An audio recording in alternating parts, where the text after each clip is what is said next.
Hello, my name is Isaac Puig. Welcome to my channel. Today, I will be painting in Laguna Hanson in Ensenada, Baja California.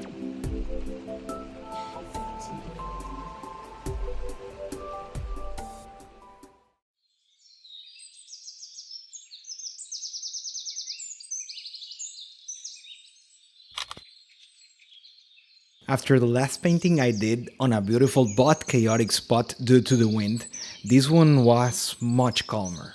As I usually do, I start with a sketch. This time I used a red Prismacolor pencil with the goal of covering it up with gouache.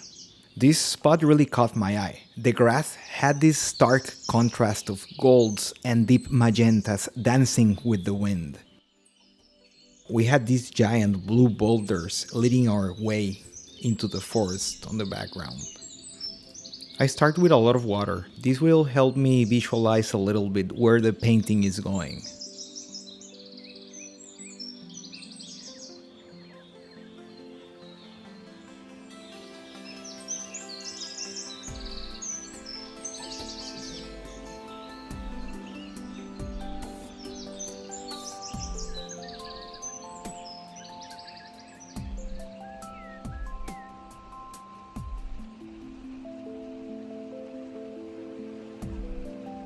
Every new layer I add, I try to make the paint a bit thicker.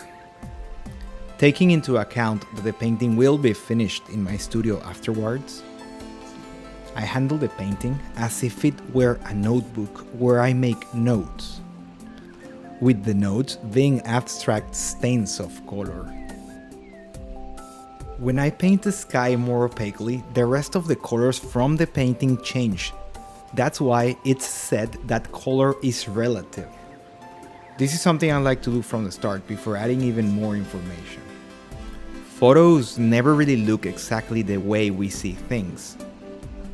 That's why it's important to translate the feeling of that place through brushwork. Doing plein air paintings is always chaotic and unpredictable, so many variables. In contrast, at the studio, everything is peaceful and predictable. I like mixing these two situations into a painting. On location, I try to capture the gestural feeling through brushwork and color. And later, at the studio, I can calmly add all the details that would have taken hours at location. Using all the information gathered on the sketchbook and using a photo that I took just before I started painting, I proceed to paint the details. Every new layer, I add more detail, and slowly, I keep adjusting the value and color. We have to play a little with color relativity by pushing and pulling color and contrasts, so they work with the new elements that we keep adding.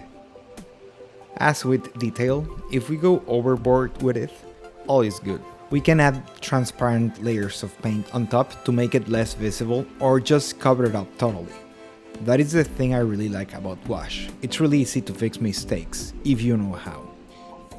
When I do plein air, I limit myself mostly to big and flat brushes, so I can paint faster. But once at my studio, I use all kind of brushes to add detail or interesting textures. The boulders that were close to us were really blue, but dark at the bottom. I had a hard time getting these the way I wanted.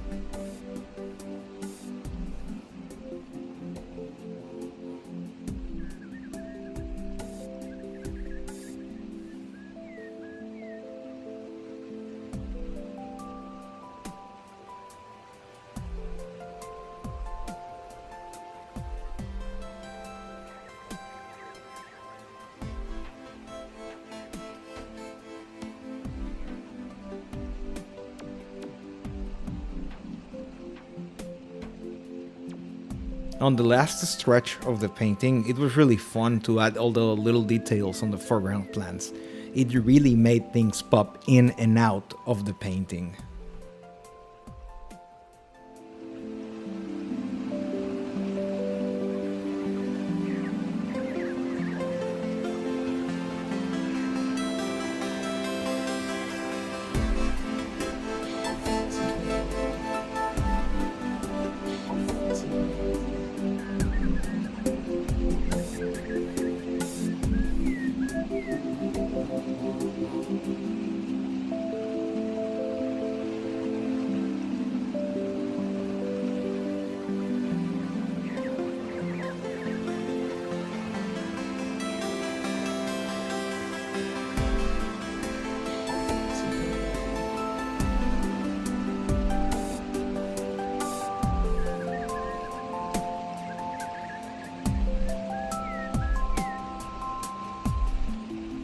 I had less of a struggle with this painting compared to the last one I did, also on this location.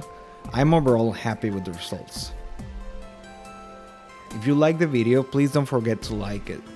If you want to see more of this type of content, remember to subscribe. You can also go and watch the first part of this painting trip. I have a link on the description. If you already seen the first part, let me know which part you like the best. Thanks for watching.